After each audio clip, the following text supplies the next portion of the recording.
I never thought my garage would become a trap. I just saw it as a place for my car and bike. It had a fancy automatic door. You press a button, it opens. Press again, it closes. Simple. It all started one Friday morning. I was rushing to work. I grabbed my keys, hit the garage button, and stopped dead. A dark SUV sat right in the middle. My car was outside. Karen, my HOA friend, had parked there. Again. Karen lived 2 doors down.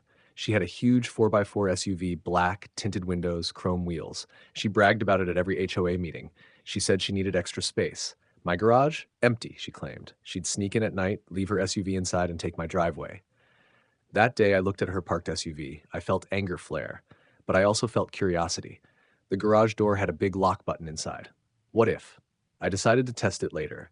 First, I snapped a photo and texted the HOA board. Karen parked in my garage again. Please remove. No reply. Karen did what she wanted. After work, I came back with groceries.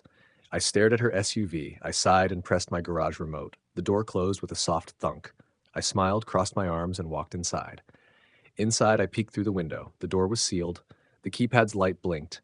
The SUV's engine ticks cooled in the shade. Perfect. I went to work on dinner.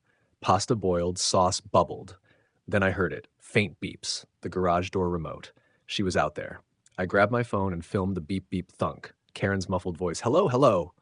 No door. She knocked on the door panel. No answer. I watched her pace behind the tinted glass. She pounded on my front door. No answer. I stayed in my kitchen, stirring sauce, texting a friend. You'll never believe this. Karen locked in my garage. My friend laughed back. Don't open it. I gave in to curiosity. I texted Karen. Need help? No reply. I finished dinner and sat on the couch. My pizza box was empty. Late night leftovers. The TV flickered. Still no sound from outside. At 9 p.m., I heard a horn honk. Then another. Soon, horns and shouts. Karen must have drivers behind her SUV in my garage, trapped. She slammed against the door panel. She beeped her remote again and again. The dry echo was funny. I went to the window, filmed her attempts. She pulled out her phone, called someone, maybe 911 or the HOA. The camera caught her frustrated face. My phone buzzed. It was Karen's text. Let me out now or I call police.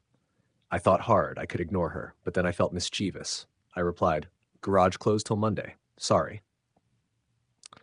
She texted back in caps, this is illegal. I own this street. I laughed out loud. Sure, Karen. I heard her jiggle the handle. No give. She stomped away and came back with a crowbar. She tried to pry the door. Sparks flew. She cursed. I had a security camera inside the garage too. I filmed every moment. Then I grabbed my phone and sent the video to HOA and the local Facebook group. Watch Karen fight my garage door. Epic. Comments exploded. Lol. Serves her right. Karen versus tech. She must have lost hope. I saw her slump to the ground by the SUV, head in her hands. I felt a pang of something, but mostly sweet triumph. At midnight, the HOA president texted me, please let her out. This got messy.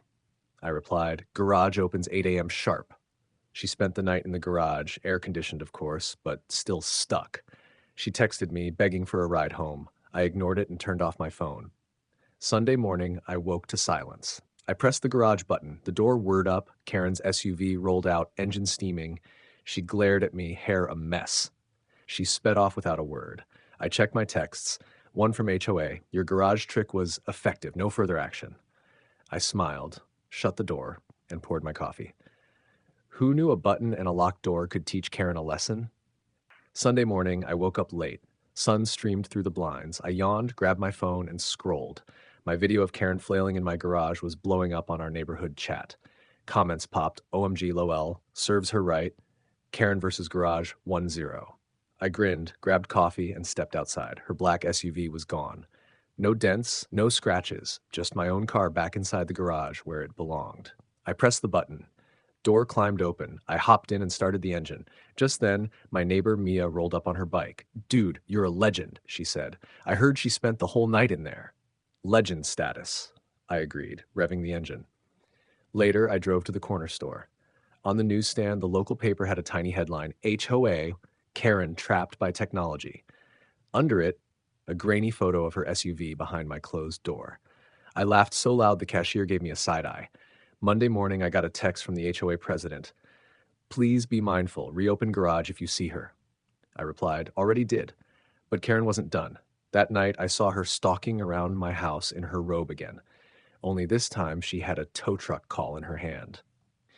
She eyed my garage keypad with a cruel grin. I watched from my porch, arms crossed.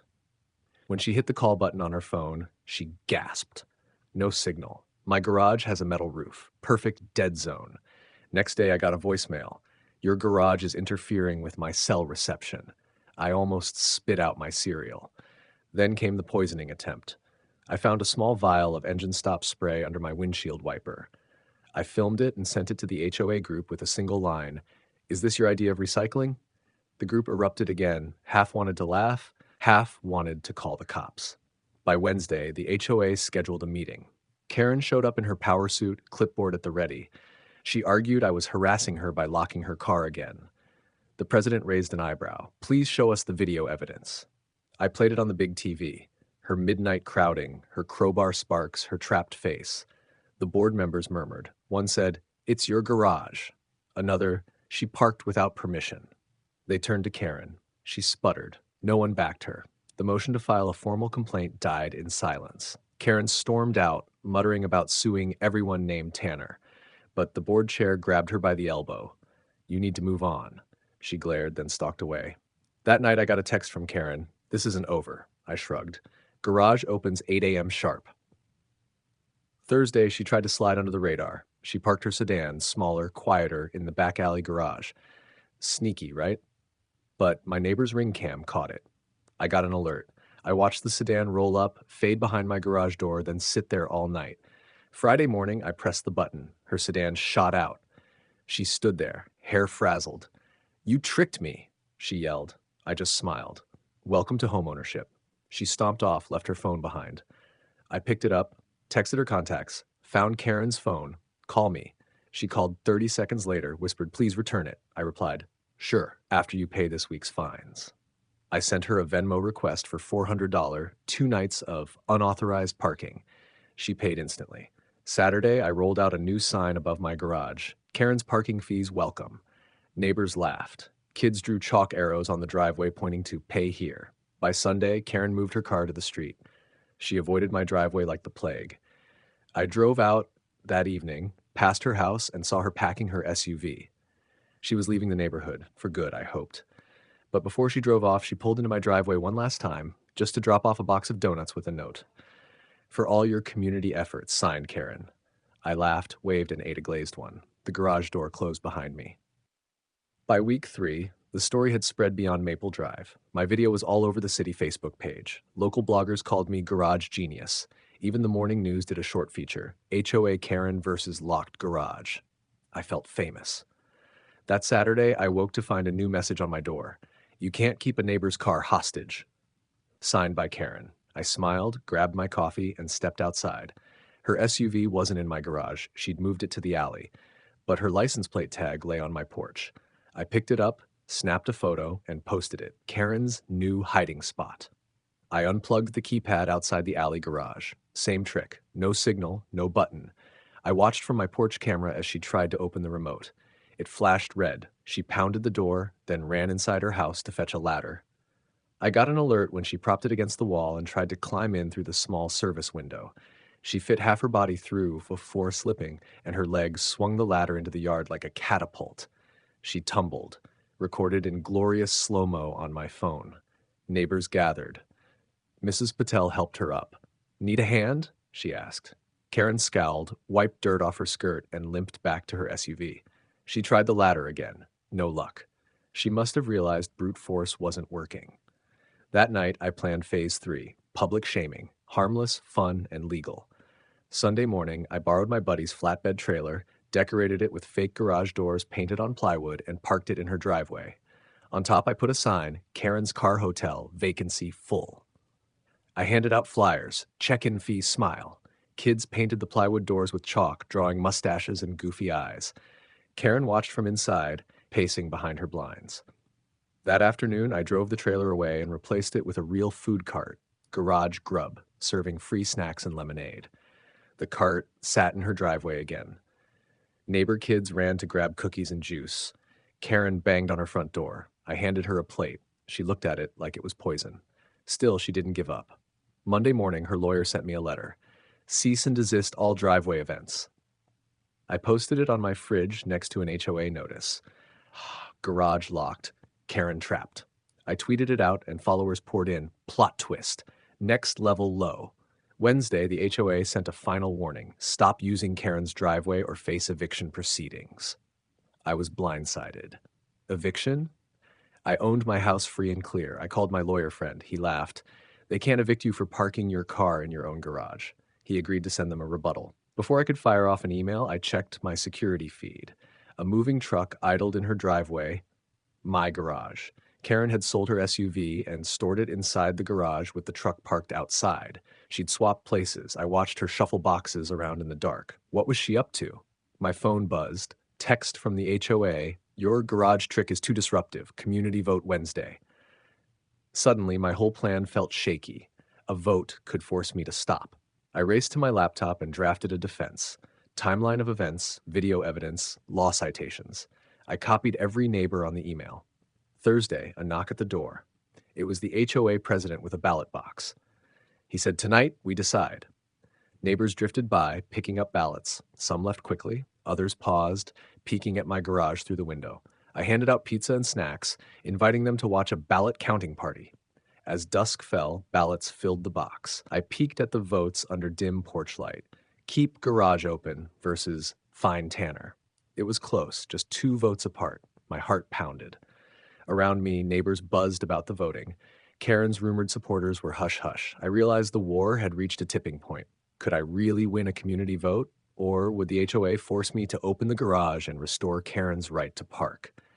I erased the ballots back into the box, took a deep breath, and stepped back. On Friday morning, I'd learn the results. Until then, my garage door remained locked. Thursday night, the ballots were sealed in the HOA box. Neighbors gathered on my porch under string lights. Pizza slices and popcorn passed around. The tension was thick, like waiting on a final exam grade. Karen's old SUV sat in the alley garage, dark and silent. Would the community side with her or me? At 8 p.m., the HOA president cleared his throat. Results are in. He slid open the ballot box. One by one, he read names. Keep Tanner's garage right, 32 votes. Force garage open, 18 votes. A cheer erupted. I high-fived Mia. We won. Karen, watching from her porch 2 doors down, shrank into her robe. Her cold scowl melted into disbelief. She'd counted on the quiet few to back her, but most neighbors loved our prank and the shared laughs. By HOA rule, the president continued, no further action. Mr. Tanner's garage stays locked to unauthorized vehicles. He raised his gavel. Case closed. Karen stormed off. I watched her sprint to the alley. She yanked her SUV's door handle, but the lock held. She pounded the roof in fury. I felt a brief tug of sympathy, then it passed. Friday morning, I woke to find her SUV gone. She'd moved it down the street, parked under a fire hydrant. A parking ticket fluttered on its windshield, karma in bright yellow. I pressed my garage button. Door rose as always. I backed my car inside and shut it tight. The keypad blinked green. Safe. Neighbors waved as I drove off to work. Mrs. Patel shouted, "Enjoy your victory," even as she watered sprouts in her new raised bed. That afternoon, I passed Karen's house on my way back. A moving truck stood in her driveway. Dragging boxes, she looked worn, hair disheveled, eyes tired. I slowed, rolled down the window, and said, "Good luck in your next neighborhood." She didn't answer, just nodded and ducked inside. By Sunday, her for sale sign was up. She'd decided the block was too hostile. I sipped lemonade on my porch, watching new for sale calls go out from curious buyers. The HOA quietly updated their rules, adding a note on authorized parking and neighborly courtesy. They even posted my garage video as a cautionary tale. Don't park in someone else's garage. Karen's name never appeared. A month later, Maple Drive felt quiet again. No more late-night engine beeps, no crowbar sparks, no toddler laughter from our prank trailer. Just normal life. Kids on bikes, mail carriers whistling, and me pulling into my garage without hassle. Karens may come and go, but a locked garage and a community vote had kept her in check.